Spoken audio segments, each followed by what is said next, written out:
Dios les bendiga, amada iglesia. Amén. Dios es bueno y para siempre es su misericordia.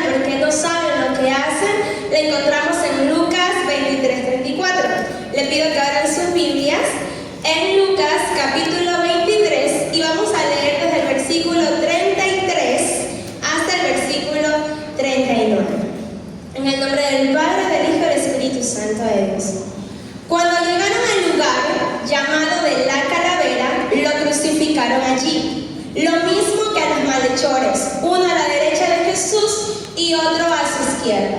Jesús decía: Padre, perdónanos porque no saben lo que hacen. Y los soldados echaron suertes para repartirse entre ellos sus vestidos.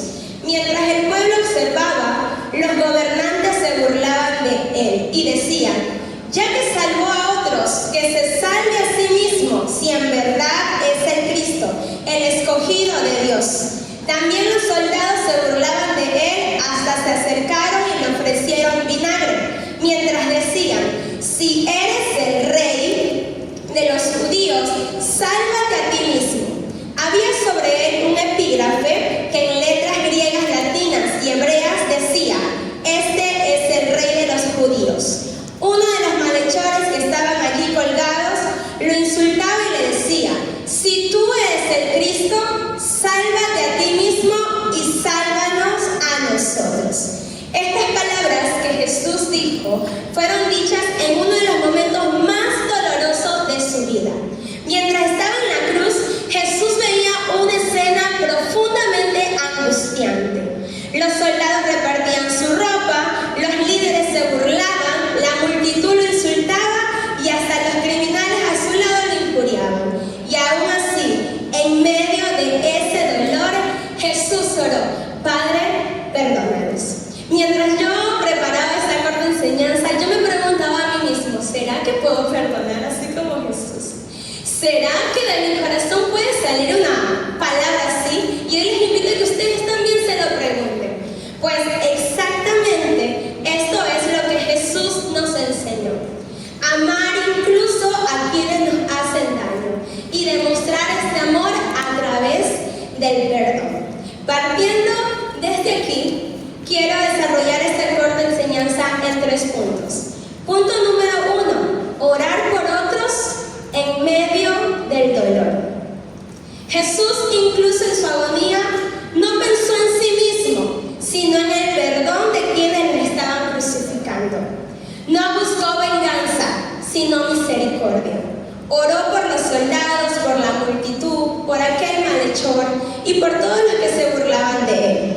Esto revela directamente el corazón misericordioso de Dios. Además, Jesús estaba cumpliendo lo que ya había sido anunciado, que Él intercedería por los pecadores. Y esto lo encontramos en Isaías, capítulo 53, versículo 12. Llevará sobre sí mismo el pecado de muchos y orará en favor de los pecadores. Y no solo lo hizo en la cruz, sino que hoy sigue siendo nuestro mediador. Hoy Jesús sigue siendo el mediador entre Dios y el hombre. Como dice 1 Timoteo 2:5, porque hay un solo Dios y un solo mediador entre Dios y los hombres, que es Jesucristo hombre. Jesús también puso en práctica lo que enseñó en el Sermón del Monte. Jesús enseñaba: ¿oíste que fue dicho, amarás a tu prójimo y aborrecerás a tu enemigo? Pero yo os digo, amad a vuestros enemigos, bendecid a los que os maldicen. Jesús no solo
el dolor.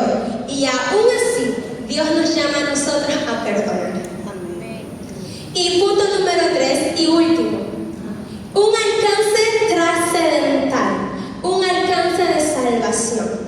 La oración de Jesús no quedó sin respuesta. El centurión romano reconoció que Jesús era el Hijo de Dios. Y lo podemos leer en Marcos 15, 37, 39. Pero Jesús lanzó un fuerte grito y murió. En ese momento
Gracias, Jesús, por esta oportunidad. Gracias, Jesús, por tu sacrificio. Señor, gracias por habernos amado desde el inicio de la fundación del mundo. Tú ya has tenido planeado, Señor, habernos rescatado, habernos perdonado y hacer todo lo imposible para estar contigo, Señor. Gracias por tu hermoso sacrificio. Amén. En Lucas 23, del verso 39 al 43, dice lo siguiente. Lucas 23, del 39 al 43 dice: y uno de los malhechores que estaban colgados le injuriaba diciendo: si tú eres el Cristo, sálvate a ti mismo y a nosotros. Respondiendo el otro le reprendió diciendo: ¿y aún temes tú a Dios estando en la misma condición? Nosotros a la verdad juntamente padecemos, porque recibimos lo que merecieron nuestros hechos, mas este ningún mal hizo. Y dijo Jesús: acuérdate de mí cuando vengas en tu reino. Entonces Jesús le dijo: de cierto te digo que hoy estarás conmigo en el paraíso. Debemos recordar, mis queridos hermanos, que desde el inicio de la creación, el plan de Dios siempre fue el mismo. El plan de Dios fue siempre estar cerca de su creación, de nosotros. Lo que sucede es que desde el inicio de la creación, el hombre siempre buscó la maldad. El hombre siempre buscó su propio camino. Y el camino que eligió el hombre fue separarse de Dios. Entonces, imaginemos a Dios en su inmensa santidad. No puede caminar con nosotros. Si Él quisiera venir acá, no puede hacerlo, porque Él es demasiado santo. Y nosotros, no lo quiero decir, pero ya sabemos que somos. ¿Qué Dios es ese que no puede caminar con nosotros? No puede, porque Él es demasiado santo. Y si Él camina por medio de las calles, nosotros no existiríamos ya. Estaríamos pulverizados de tanta santidad. Y es por eso que al ver que el hombre cogió su propio camino, Él envió a su Hijo. Porque Dios es justo. Entonces, para que Él sea justo, hubo alguien perfecto que tenía que ser sacrificado. Y ese fue Jesús. Entonces, en Juan 3:16, todos lo sabemos, ¿no? Porque de tal manera amó Dios al mundo, que ha dado a su Hijo unigénito, para que todo aquel que en Él cree no se pierda, mas tenga vida eterna. Este siempre fue el plan original, un puente tendido hacia nosotros, aunque el hombre siempre ha querido levantar muros de separación a través de nuestros propios actos. Este momento en que Jesús estaba cargando todo el peso del pecado, todo el peso del dolor, porque algunos piensan que los que crucificaron fueron los romanos o los sacerdotes, pero ahí también estaba cargado nuestro pecado, el tuyo y el mío. El que asesinó a Jesús no solo fue los romanos, no solo fueron los fariseos, también fue por culpa tuya y por culpa mía. Pero tan inmenso fue su amor que resistió tanto dolor ahí en la cruz. Y al momento de soportar ese dolor, lo que la gente veía era derrota, lo que la gente veía era un profeta más, un alardor más, uno más. Por eso la gente comenzó a burlarse: si eres el Cristo, pues sálvate. Si según eres el Cristo, sálvate. Toda la multitud seguía burlándose de Él. Y siguieron los malhechores. Dicen los teólogos que aproximadamente el sufrimiento de Jesús ya en la cruz fue de 6 horas. Y durante 3 horas escuchó solo burlas, burla tras burla tras burla. Incluidos estaban los 2 malhechores que se comenzaron a burlar de Él. Eso registra Mateo. Pero, ¿qué pasó en ese momento con uno de los malhechores? ¿Qué sucedió en la vida de este hombre? Si estaba viendo lo mismo que los demás veían, lo que la multitud veía, una persona que estaba siendo asesinada, una persona que estaba siendo golpeada, una persona que estaba sufriendo el más vil dolor. Todos vieron lo mismo, pero un malhechor vio algo diferente. Un malhechor vio algo diferente. Y eso es lo que se nos tiene que despertar a nosotros, iglesia. Una mirada distinta de lo que los otros ven. Mientras un malhechor le dijo: si eres tú, sálvate a ti y después me salvas a mí. Qué irrespetuoso. Y el otro malhechor dijo, después de que también él se burló, pero vio algo diferente, como nos dijo la primera palabra, él dio el perdón estando en el mismo dolor. Y este ladrón vio lo que nadie vio en ese momento. E hizo una confesión tan poderosa. Dijo: acuérdate de mí cuando vengas en tu reino. La crucifixión dictaba algo, dictaba muerte. Pero este hombre vio a un rey que venía a reinar. Y él le dijo: cuando venga, cuando suceda eso, acuérdate de mí. Y Jesús, en medio del dolor, Jesús siempre se mueve por la fe del hombre. A Jesús le atrae tu fe, mi fe. Cuando la mujer le tocó, dijo: ¿quién me tocó? No, si todos te apretan, maestro, ¿cómo dice? Porque alguien me tocó diferente. Este ladrón vio diferente. Y yo quiero recordarles que en la Escritura dice que la confesión, hubo una confesión también poderosa, que fue la confesión de Pedro. Jesús le preguntó a sus discípulos: ¿y ustedes quién dicen que soy yo? Y Pedro manifiesta algo poderoso: tú eres el Cristo, el Hijo del Dios viviente. ¿Y saben qué sucedió después de esa confesión de Pedro? Jesús le dijo: hoy te entrego las llaves del reino. Por esa confesión. Y la confesión de este pecador, de este ladrón, después que le dijo: acuérdate de mí cuando vengas en tu reino, Jesús, ¿qué le dijo? Hoy estarás conmigo en el paraíso. Por una simple confesión, por una mirada de fe distinta, Jesús le regaló el paraíso. Ese paraíso que lo diseñó desde el inicio de la creación, para mí y para ti. Qué increíble ver ese amor de Dios.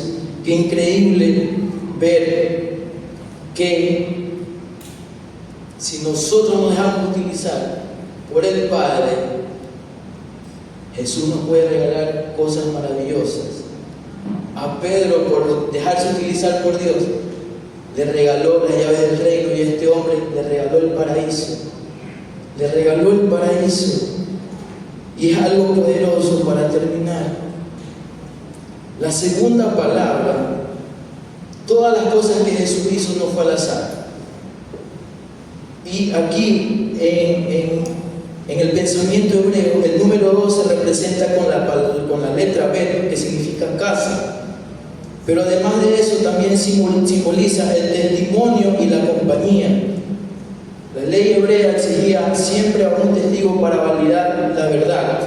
En la cruz, este hombre se convirtió en el testigo que el cielo esperaba para validar la realeza de Jesús ante el mundo. Y el 2 nos habla de aquel plan de Dios que no es la soledad, sino la relación. Un Dios y un hombre reconciliados en una misma casa. Finalmente, quiero decirles, mis hermanos, no esperemos estar limpios, estar alineados para acercarnos a Jesús. No esperemos ese momento. Jesús quiere hoy tener una relación contigo. Y esto nos enseña que con el ladrón hay oportunidad hasta el último momento de la vida. El ladrón fue la única persona que encontró la salvación en el último instante de su vida. Creo que para la vida de este hombre ese día fue el mejor día de su vida, porque al inicio del día fue sentenciado a muerte. Al mediodía estaba rechazando al Salvador, pero cerca de las 3 de la tarde él recibió el mejor regalo que podemos recibir cualquier persona, que es estar con Jesús en el paraíso. Y ahora imaginémonos un instante. Los ángeles, cuando estaba cerca la victoria de Jesús en el cielo, diciendo, ¿quién es la primera persona que va a entrar con Jesús? Por fin lo vamos a conocer a Abraham, o lo vamos a conocer al salmista David, o alguno de los profetas Elías. Y a lo lejos llega un hombre conociendo todo el lugar. Y los ángeles dicen, oye, a ti no te conocemos aquí. ¿Cómo llegaste aquí? El hombre que estaba al lado mío me invitó. Ese es Jesús. En nuestra lógica humana, el ladrón no hubiera sido el primero que hubiera entrado al paraíso. Es momento de reflexionar. No simplemente escuchemos estas palabras, sino que también entendamos el gran amor que Jesús nos tiene. Y allá donde estemos, Dios permita, veremos a ese ladrón contando que fue la primera persona que entró en el paraíso con Jesús. Iglesia, reflexionemos. El amor de Dios es para todos, sin límites. Así que entremos en su presencia y Él de seguro nos va a regalar el paraíso.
Dios bendiga al pueblo del Señor.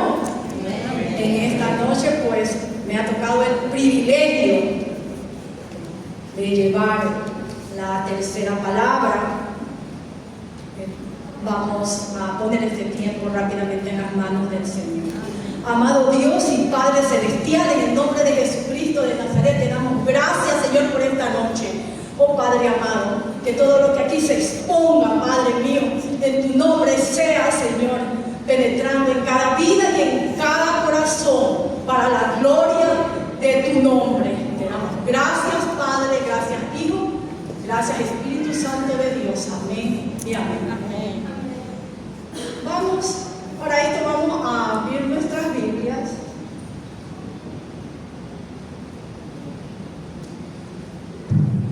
En el libro San Juan, capítulo 19,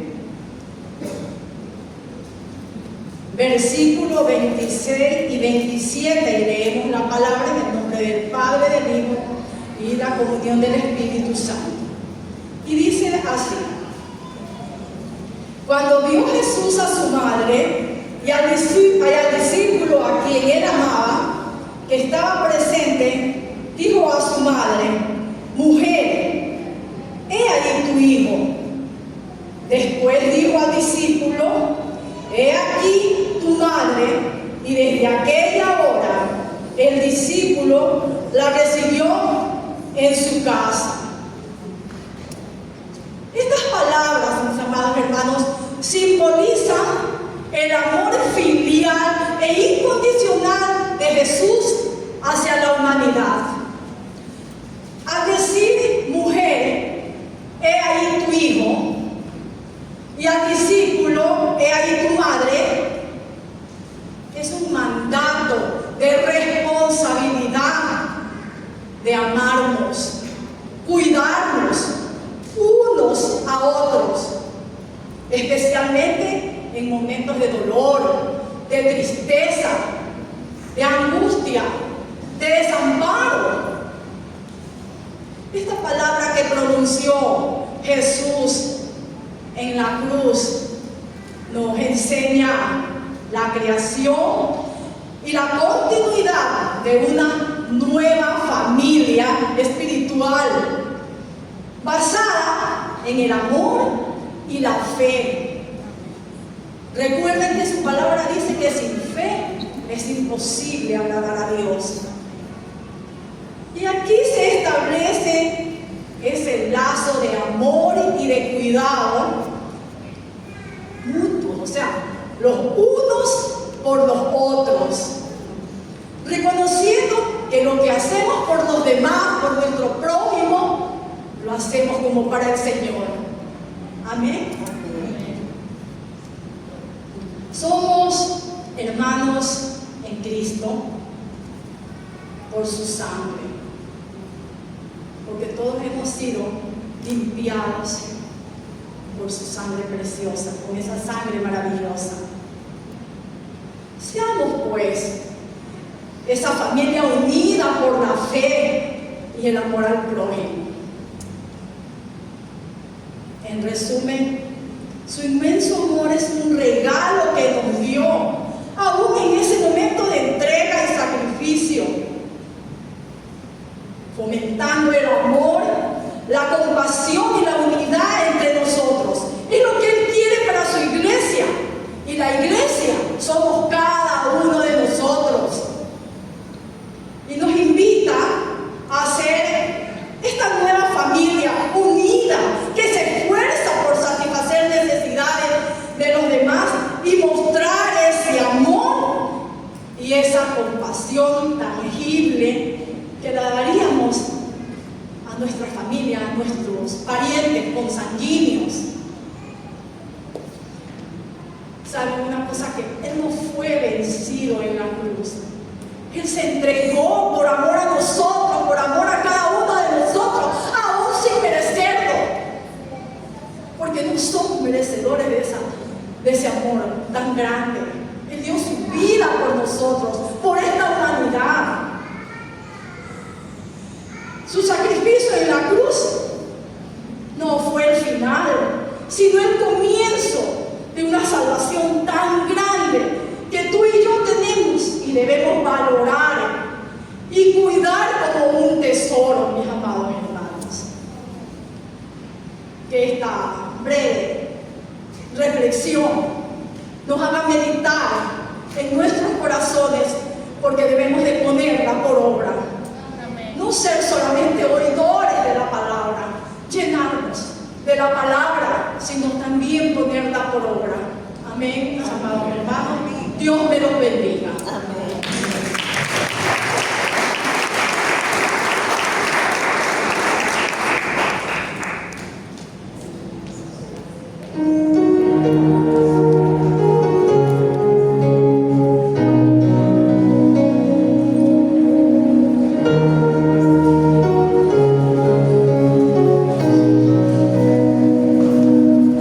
Por la fría, dolorosa, desde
vez muchos han de decirlo otra vez el hermano. Pero cuando me invitan a ser partícipe de las 7 palabras, las palabras que Jesús dio en la cruz, no digo, otra vez vamos a recordar, o sea, no pienso así que vamos a recordar, sino digo, que Dios va a hablar hoy a nuestras vidas. Amén. Porque lo que vamos a leer es la palabra de Dios, y yo creo que esta palabra es viva.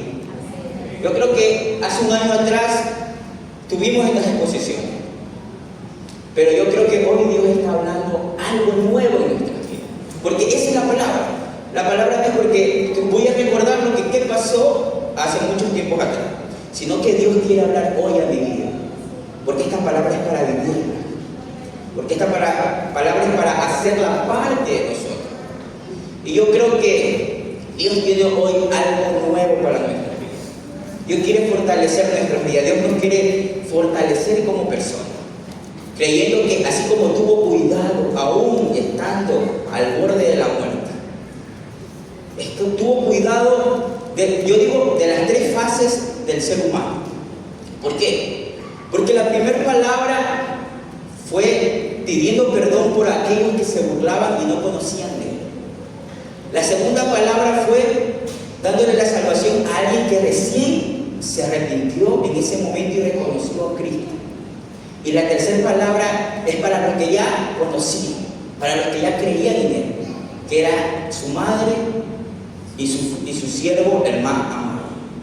O sea, Dios tuvo cuidado de las 3 fases del ser humano. Porque un día nosotros fuimos esos que no creían en Dios, que nos burlábamos a lo mejor cuando nos predicaban la palabra.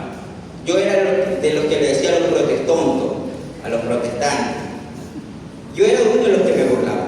Pero Dios llegó a mi vida, así como llegó a la vida de este malhechor, y así mismo como hoy estamos nosotros aquí, porque Él llegó en rescate por nosotros. Amén. Amén. Y para la cuarta palabra, que la podemos encontrar en Mateo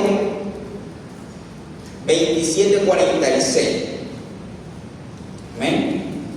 Mateo 27:46. Leemos la palabra en el nombre del Padre, de Dios y la comunión con su Santo Espíritu.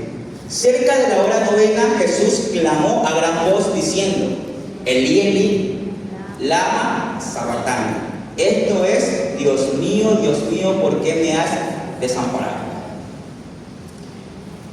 Dios mío, ¿por qué me has desamparado? Yo creo que todos los que estamos aquí en algún momento hemos pasado por alguna situación de que creemos que Dios no está con nosotros, de que nos sentimos solos, de que sentimos de una soledad, o que ¿dónde está Dios? ¿Por qué estamos viviendo esta situación?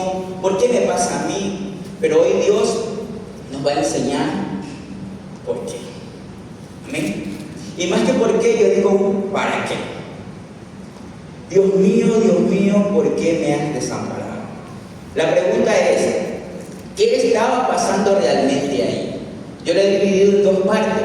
Una es un clamor desde su humanidad y una enseñanza desde su divinidad. Un clamor desde su humanidad. ¿Por qué? Porque si recordamos, Jesús era 100% Dios y 100% hombre. Y cuando clamó esto, es la única parte de la Biblia que nos damos cuenta que Jesús no le dice Padre, sino Dios mío, Dios mío. ¿Qué nos quiere decir? Que Jesús, desde su humanidad, sentía ese desamparo de Dios. ¿Por qué? Porque Él estaba cargando el peso del pecado. Si vemos en 1 de Pedro capítulo 2:24, 1 de Pedro 2:24, nos dice: quien llevó Él mismo nuestros pecados en su cuerpo sobre el madero, para que nosotros, estando muertos a los pecados, vivamos a la justicia, y por cuya herida fuiste sanado. Jesús estaba llevando nuestro pecado. Y como sabemos, Dios no puede estar cerca del pecado. Y es ahí cuando Él sintió el abandono del Padre.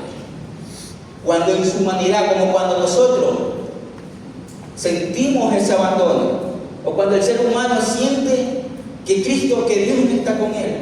¿Por qué? Porque el pecado nos aparta de Dios. En Isaías 59:2, Isaías 59:2,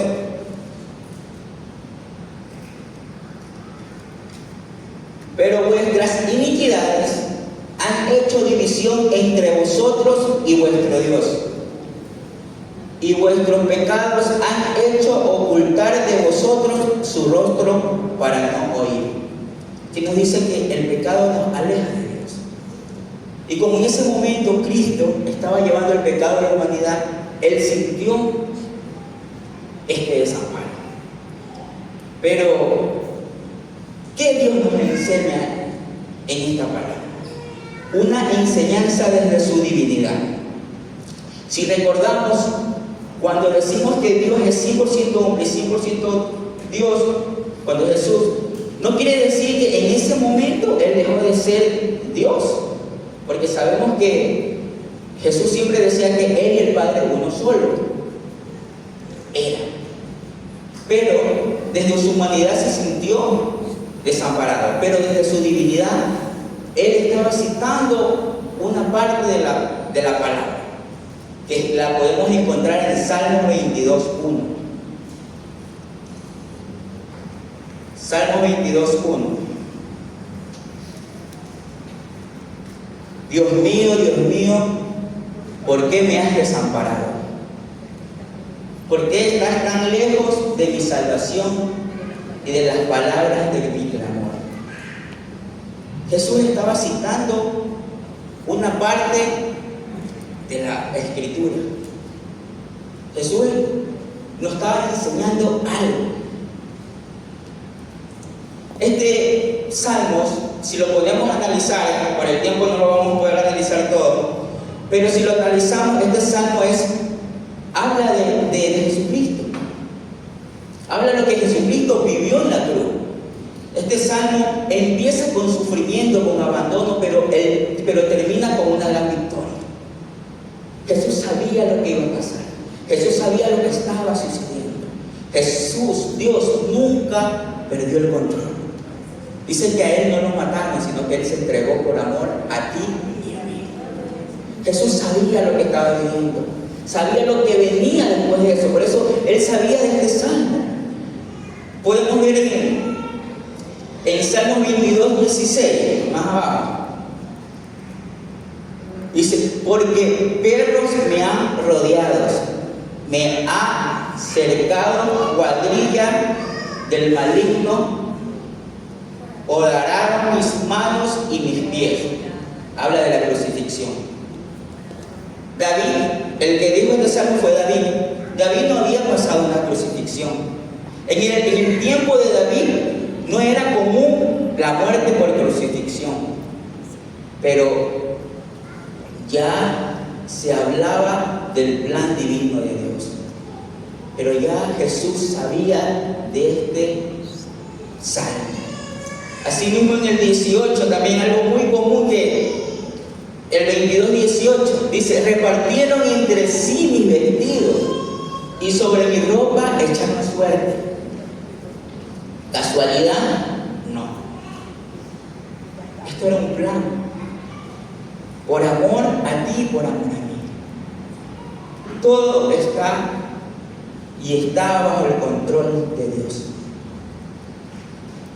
Dios desde un principio sabía lo que iba a suceder. Y lo que siempre me ha llamado la atención de esta palabra, en Mateo 27:47, cuando Él hace esta exclamación, Mateo 27:47, dice, algunos de los que estaban allí decían al oírlo, a Elías llama cuando él clama. En el anterior podemos ver en el 46, en Mateo 27:46, cuando decían, Elí, Elí, lama sabactani. Esto es, Dios mío, ¿por qué me has desamparado? Las personas que estaban ahí no entendían lo que Jesús estaba diciendo. Muchos se burlaban y decían, a Elías está llamando. Analizando y estudiando un poco esto, cuando él dice, Elí, Elí, lama sabacthani, él estaba hablando en arameo. Pero el salmo estaba escrito en hebreo. Porque parte cuando se comunicaba algo religioso en ese tiempo, se hablaba en hebreo. Pero el idioma de ellos cotidiano, que hablaba Jesús, era en arameo. Sin duda él estaba hablando desde su corazón, estaba hablando desde su vivencia. Él no estaba hablando de religiosamente, podemos decir, porque él estaba citando esto en algo que lo podían entender, que lo podíamos entender todo, porque era de la forma que hablaba aún el que conocía de la palabra y el que no conocía, pero sin duda no lo entendía. Y yo digo, si yo hubiese estado ahí, tal vez hubiera entendido o no hubiera entendido, pero digo, yo estoy hoy aquí. Y yo creo que a ustedes también les ha pasado algo. A veces suceden en nuestras vidas cosas que no entendemos, ¿sí o qué? Cosas que no entendemos por qué nos pasan esto si somos hijos de Dios. Cosas que no entendemos por qué vivimos esta situación con nuestros hijos, con nuestro matrimonio, con nuestra vida diaria. Pero si yo voy a la iglesia, soy hijo de Dios y no lo entendemos, como ellos no entendían. Pero Dios nos dice que hay cosas que hoy no lo entiendes, pero mañana lo entenderás. Hay cosas que nosotros decimos, ¿por qué, Señor? Y no nos hacemos la pregunta, ¿para qué, Señor? Queremos cuestionar a Dios por qué vivimos esta situación, pero no para qué, no preguntamos para qué. Y hoy Dios te dice a ti, mujer, que lo que has vivido con tu hija fue un proceso, fue el inicio del Salmo 22, pero el fin del Salmo 23, del Salmo 22, es glorioso como el fin de Jesucristo en la cruz. Como lo que Dios tiene para con nosotros. A lo mejor estamos viviendo un momento difícil de nuestra vida. Estamos viviendo dificultades, procesos en nuestro matrimonio con nuestros hijos. Pero el fin es glorioso. Como lo que pasó con Jesucristo. Un momento de clamor, de dolor, de sufrimiento. Pero todos conocemos ese fin que aún a nosotros nos ha servido para alcanzar esa salvación. Por eso Dios te dice, tranquila, este no es el fin. El fin es glorioso en Cristo Jesús. Amén.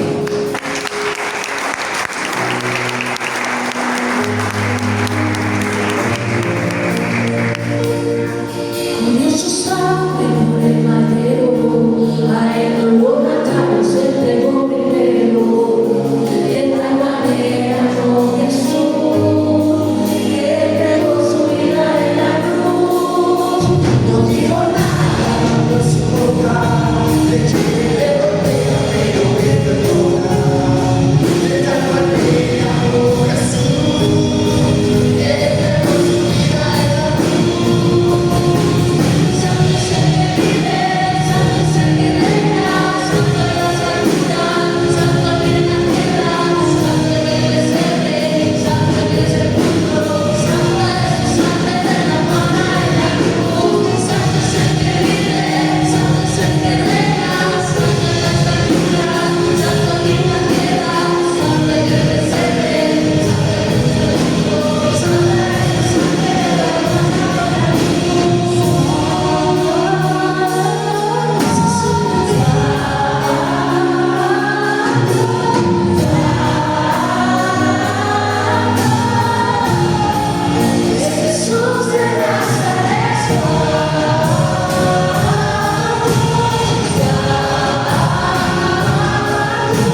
dio el Señor la victoria. Amén. Pues para esto vamos a leer Juan.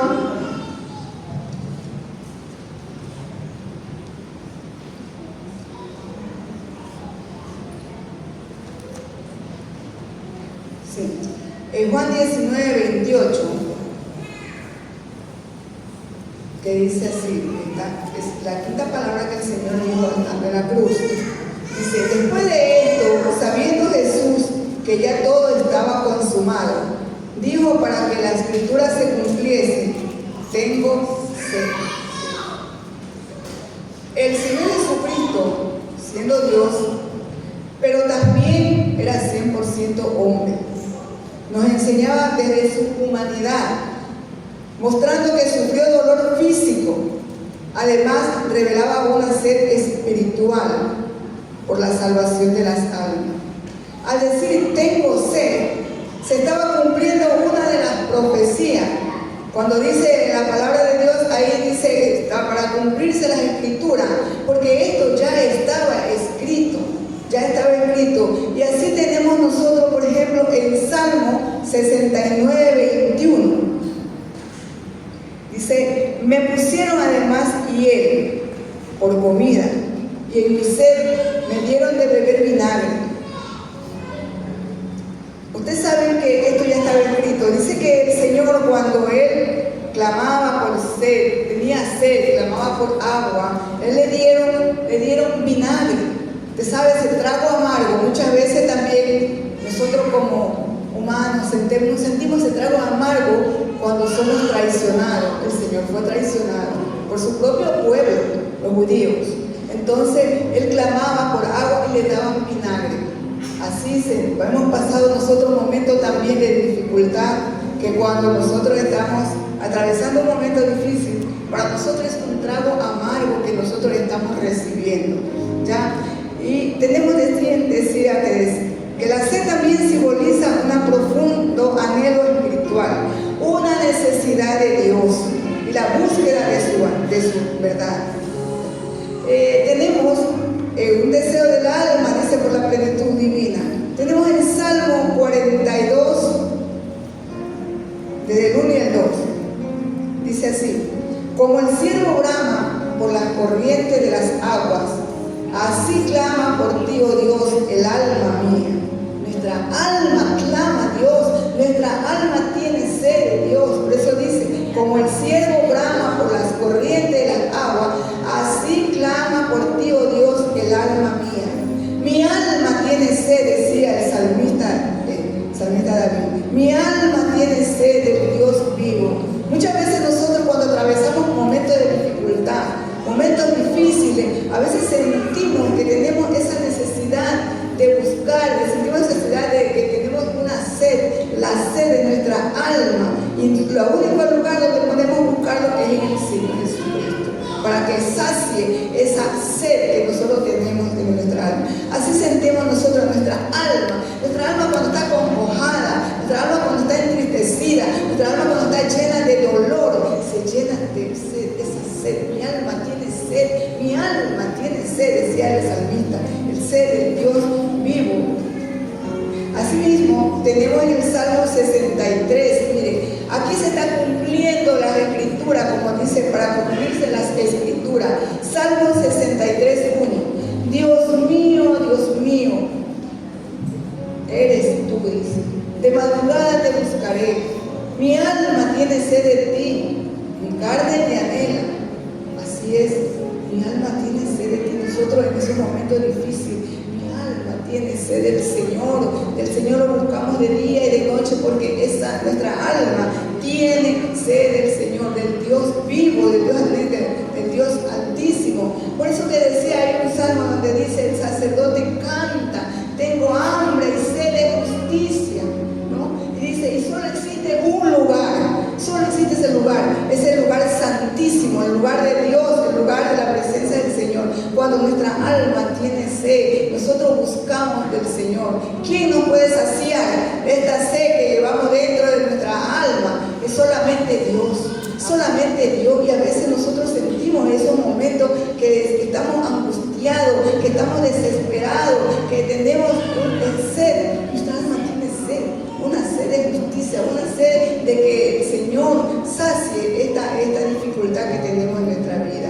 Por eso nosotros así tenemos nosotros en Juan 4, 13 y 14.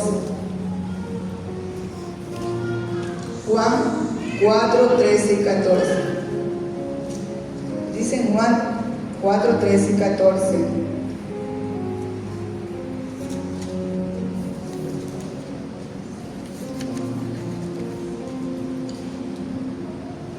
Dice, respondió Jesús y le dijo, cualquiera que bebiera de esta agua volverá a tener sed, mas el que bebiere del agua que yo le daré no tendrá sed jamás, sino que el agua que yo le daré será una fuente de agua que salte para vida eterna. Esto le estaba diciendo a la samaritana. La samaritana fue a sacar agua del pozo y el Señor le dijo, dame esa agua. Y la samaritana le dijo, pero si entre judíos y samaritanos no se puede, como dice, no se llevaban.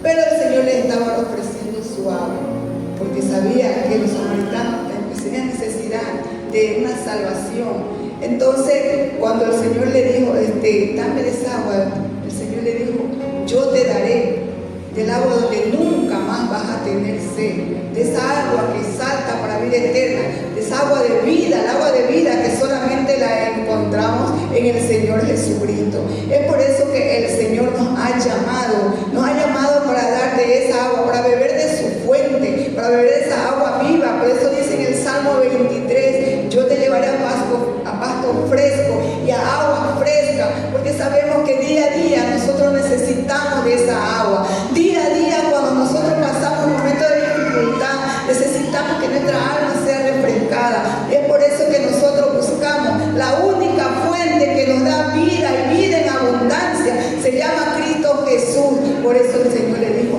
tengo sed de la salvación de las almas, tengo sed de que las almas sean salvas, tengo sed y compasión de las almas. Esa era su sed. La sed, una necesidad que el Señor tenía de salvar las almas. Y esa necesidad es la que también nosotros tenemos cuando buscamos del Señor. Porque nosotros, todos los que estamos aquí presentes, es porque hemos tenido esa sed. No hemos tenido esa sed en nuestra alma. Y el único lugar donde hemos hallado ha sido en el lugar santísimo, en el lugar donde está el Dios vivo, el Dios que nos ha salvado.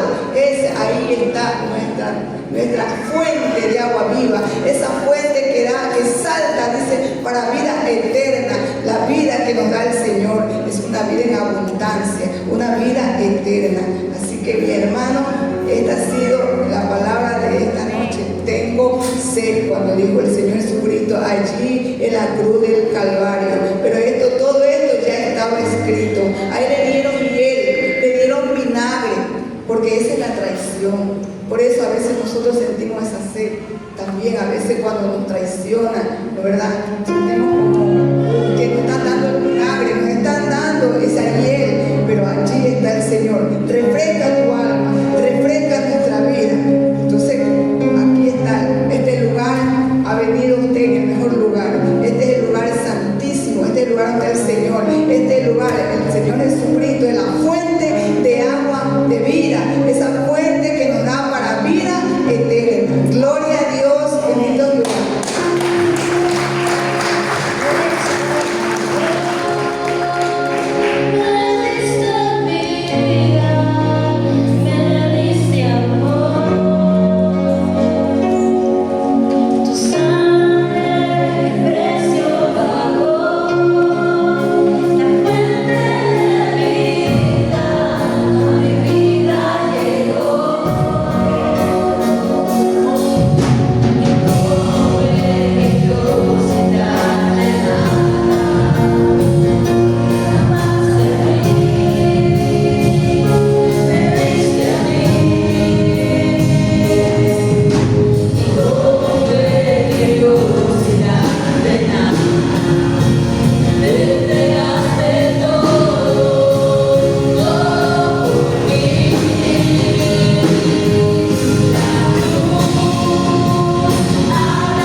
sigue siendo bueno hoy contigo y conmigo. ¿Cuántos lo creen? Vamos a hablar de la sexta palabra que dijo Jesús en la cruz, que es consumado es. Esta palabra la vamos a encontrar en el Evangelio de Juan, en el capítulo 19, en el versículo 30.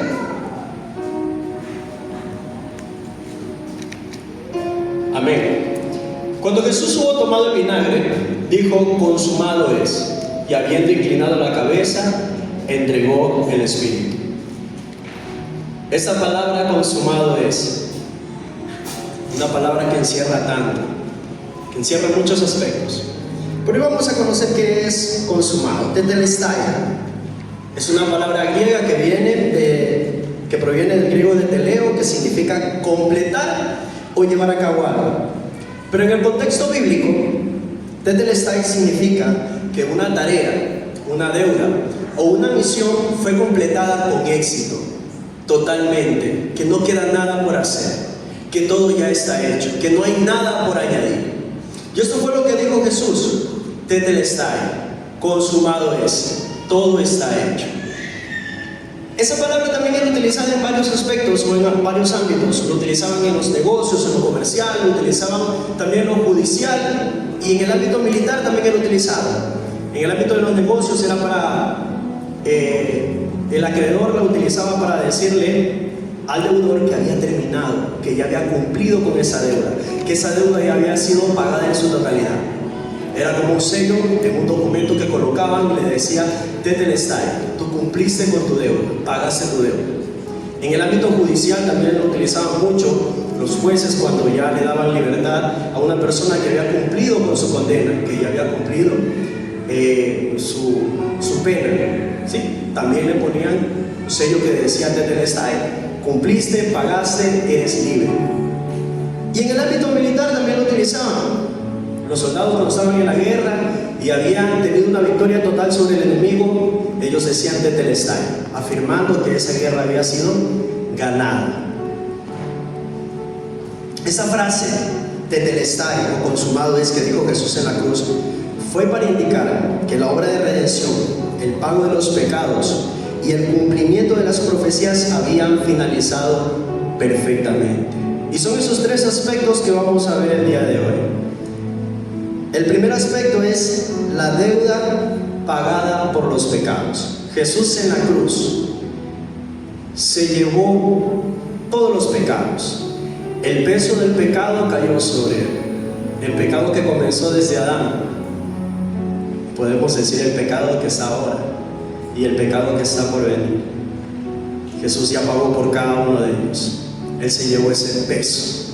Y eso nosotros lo podemos ver en el libro de Colosenses, en el capítulo 2, versículo 24. Colosenses 2:14 dice: anulando el acta de los decretos que había contra nosotros, que nos era contrario, quitándola de en medio y clavándola en la cruz. Fue pagado. Jesús pagó por nosotros esa deuda del pecado, la clavó en la cruz. El segundo aspecto es una victoria total sobre la muerte. Y podemos ver eso en el libro de Hechos 2:24. Venció a la muerte en la cruz. Dice: al cual Dios levantó, suelto los dolores de la muerte, por cuanto era imposible que fuese retenido por él. Esto fue el segundo aspecto. Venció la muerte. Cuando dice, en esa parte dice, suelto los dolores de la muerte, quiere decir que Dios lo libró a Jesús de las angustias de la muerte por medio de la resurrección. No había nada que lo podía detener a Jesús. La muerte no pudo con él porque él se encontró que él no era culpable de esos pecados. Él llevó el pecado del mundo, mas él era inocente. Él no tuvo pecado aquí en la tierra. Por lo tanto, no pudo ser retenido por la muerte. ¿Y cómo fue? Por medio de la resurrección. Amén. Y el tercer aspecto es el cumplimiento legal de las profecías. Él no solamente dijo consumado es por el pago del pecado, Él no solamente dijo consumado es porque venció a la muerte, sino que también lo dijo para que se cumpliesen las profecías. Y podemos ver que en el libro de Salmos 69:21, en el libro de Salmos 69:21, dice: me pusieron además hiel por comida, y en mi sed me dieron de beber vinagre. O sea, eso era algo que le estaba sucediendo al salmista David. Eso es un salmo escrito por David. David estaba pasando por una situación terrible. Sus enemigos y sus angustiadores lo tenían a él apresado y lo tenían mal. Le estaban dando de comer hiel, en lugar de comida le daban hiel y le daban de beber vinagre. Y este salmo es un salmo profético, mesiánico. Este salmo identificaba que al Mesías tenía que sucederle esto, al que el Mesías tenía que cumplir con esto. Y Jesús cumplió las profecías. Tres aspectos importantes del consumado es o del tetelestai. Dios hizo una obra completa.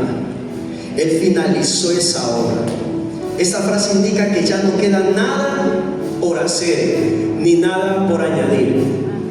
Pero este evento del consumado es trajo consigo algo maravilloso. Vamos a decir algo maravilloso. Trajo algo maravilloso, que es la reconciliación. Se cerró la puerta, se cerró la brecha que había tenido el pecado durante tantos años. Esa por donde entró el enemigo y por donde nos atacó, y el pecado invadió al mundo desde Adán, se cerró. Y ahora se abrió la puerta de la reconciliación. Ahora nosotros estamos reconciliados con el Padre. ¿Cuántos dicen amén? ¿Cuántos dicen amén? Estamos reconciliados con ese Padre. Mire que nosotros no podemos hacer esto, quizás no podemos compararlo, porque no es comparable el consumado con la reconciliación, pero sí le podemos hacer como un causa y efecto. Podemos decir que la paga del pecado, la liquidación de la deuda fue la causa, pero el efecto fue el resultado de la reconciliación de Dios con el hombre. Ahora tú y yo tenemos libre acceso a la presencia del Señor. El manto se rasgó y tú y yo tenemos la libertad de entrar a la presencia del Padre. Hoy tú y yo podemos hablar cara a cara con el Padre en ese lugar de intimidad. Ya no hay más sacrificios, ya no hay más animales muertos. Dios, Jesús pagó en la cruz. Él fue el cordero que fue al matadero. Por ti, por mí, pagó nuestras culpas, pagó nuestra condena. Y mire que hay algo que estuve revisando y decía que prácticamente en el lado judicial, sí, porque nosotros también vemos tres cosas, ¿no? El lado de negocios, el lado judicial y el lado militar.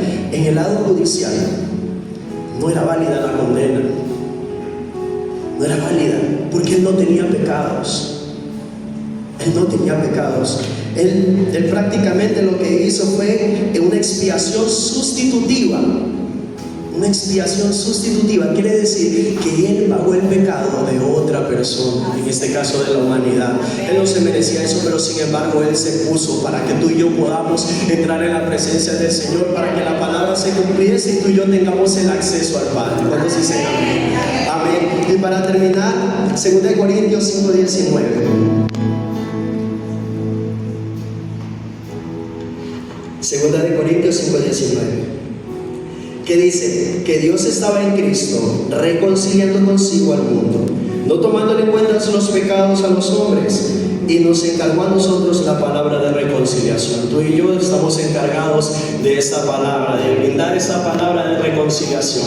Dios es bueno. ¿Cuándo dicen amén? Amén.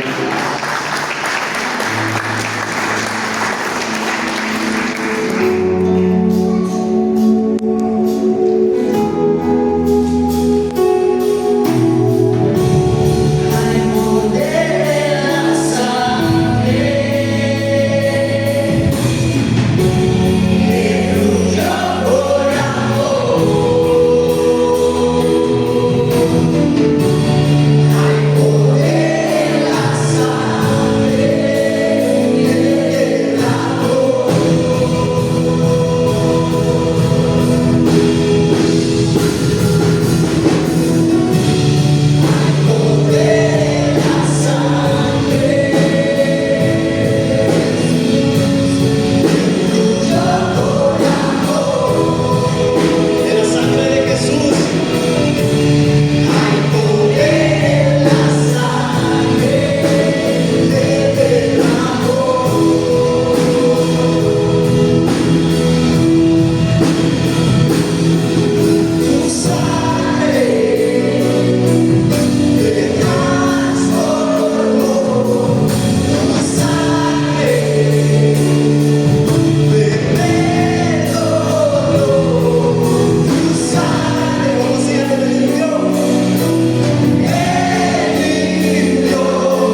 Señor nos está regalando tremenda bendición, extraordinaria bendición, y la bendición de Jehová es la que nos enriquece.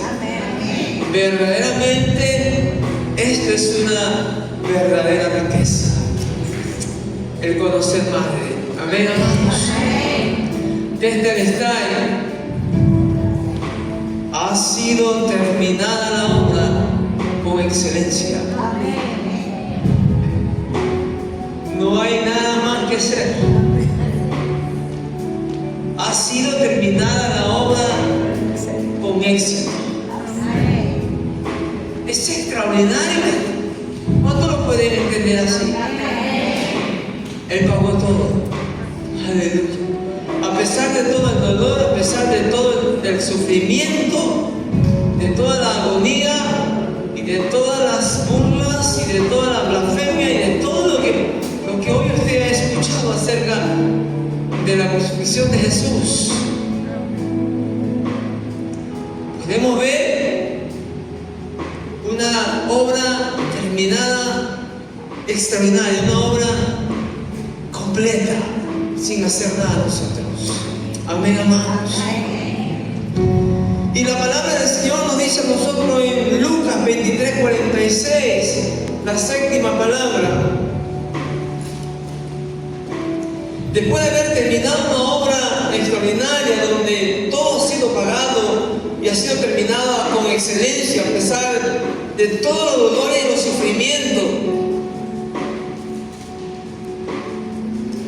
termina Jesús poniendo su espíritu en las mejores manos, en las manos de su Padre. Dice Lucas 23:46, entonces Jesús, clamando a gran voz, dijo: Padre, en tu mano encomiendo mi espíritu. Y habiendo dicho esto, expiró. Jesús nos da una gran enseñanza. Después de terminar una obra excelente en medio del dolor, de la tribulación, de las angustias y de todo lo que seres humanos podemos pasar, terminando con una gran victoria, teniendo éxito extraordinario, porque dice que estará con nosotros todos los días hasta el fin del mundo. ¿Qué más? Enseñanza y ejemplo de Jesús, el cual usted y yo debemos seguir. Poner nuestro espíritu en la mano de Dios al final de nuestros días, o al comienzo y al final de una gran victoria. Poner nuestra confianza, nuestro amor, nuestra entrega en Él y depositar nuestras vidas y todo lo nuestro en las mejores manos. Jesús nos da una gran enseñanza. No puedes tú poner tu espíritu y todo lo que has dado a ti y a mí en cualquier manos. Tiene que ser en las mejores manos, y es en las manos de Dios. Este es un gran ejemplo a seguir. Este versículo nos habla a nosotros de confianza. Y el Salmo 31 nos habla a nosotros. Salmo 31, versículo 1, nos habla ahí a cada uno de nosotros. ¿Por qué muchas veces se fracasa? Porque ponemos la confianza, porque ponemos nuestras vidas, nuestro espíritu, ponemos todo nuestro ser en manos equivocadas y fracasamos. Porque confiamos en manos equivocadas y cuando nos dejan caer, no hay quien nos levante. Pero en las manos de Dios estamos seguros. Que dice el Salmo: Jehová es mi pastor y no te faltará más nada. En las manos de Él. Pero en las manos de otro te faltará todo. Señores, esta es una gran enseñanza. Jesús siendo Dios mismo, Jesús siendo de arriba, Jesús habiendo estado y vuelto al Padre, pudo poner su espíritu en las manos de Dios. Es para que usted y yo la pongamos en esas manos. Ahí no va a haber fracaso. Va a haber seguridad, confianza, salvación, va a haber consuelo, va a haber fortaleza y va a haber gran victoria. Miren lo que dice Salmo 31:1. En ti, oh Jehová, he confiado. No sea yo confundido jamás. Líbrame en tu justicia. Y sigue diciendo el Salmo: inclíname tu oído, líbrame pronto. Sé tú mi roca fuerte y fortaleza para salvarme. El versículo: porque tú eres mi roca y mi castillo, porque por tu nombre me guiarás y me encaminarás. Sácame de la red que han escondido para mí, pues tú eres mi refugio. Solo en esas manos, la que Jesús nos decide, la que Jesús nos anima a poner nuestra vida, nuestro espíritu y todo lo que tenemos, todo lo que somos. El versículo 5 dice: en tu mano encomiendo mi espíritu. Exactamente lo que Jesús hizo. Tú me has redimido, Jehová, Dios de verdad. Aleluya. El día que tememos, ¿en quién vamos a confiar? Porque en algún momento vendrá el temor. Jesús vivió todo eso: angustia, tuvo sed, dolor, tristeza. Y sigue en Salmos 56, versículo 3. En el día que temo, ¿en quién vamos a confiar? Y es eso lo que Jesús nos está a nosotros ministrando y hablando en esta noche, cuando Él dijo: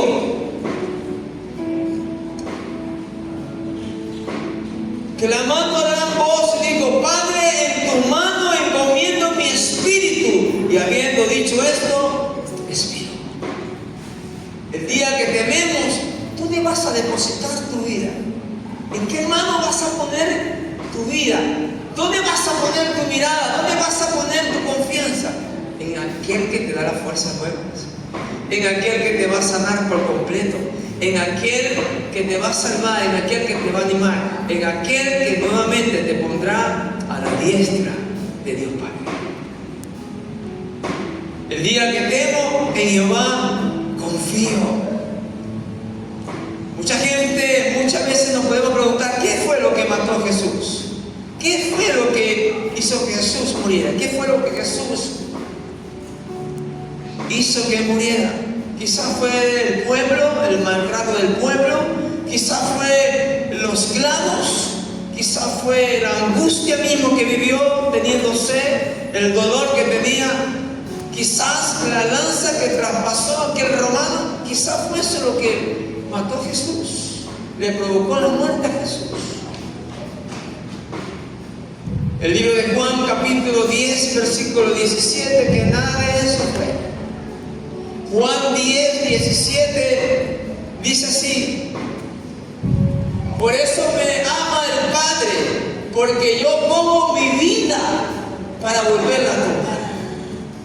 Y él dice el versículo 18, miren lo que dice extraordinario, el verso 18, lo que dice ahí: nadie me la quita, ni los clavos, ni la lanza que traspasó mi costado, ni la lujuria, ni la corona de espina, ni la trayectoria de aquel caminar, del sacrificio, del dolor, de latigazo, de golpe, de puñetazo, y quedar sin fuerza. Yo puse mi vida, yo la di. Ellos no tuvieron el poder para matarme, yo la di mi vida por cada uno de ustedes. Es increíble, porque muchos nos podemos preguntar: fue la lanza de aquel romano que traspasó su costado, dice que salía agua con sangre, ya no tenía que más sacar. Y él dice claramente: nadie me la quita, sino que yo de mí mismo la pongo. Tengo poder para ponerla y tengo poder para volverla a tomar. este mandamiento recibí de mi Padre. Por eso que al tercer día resucitó, venció la muerte, avergonzó a Satanás, a los demonios, a los principados, a las potestades, a todos los venció. Y los venció para que tú y yo seamos más que vencedores.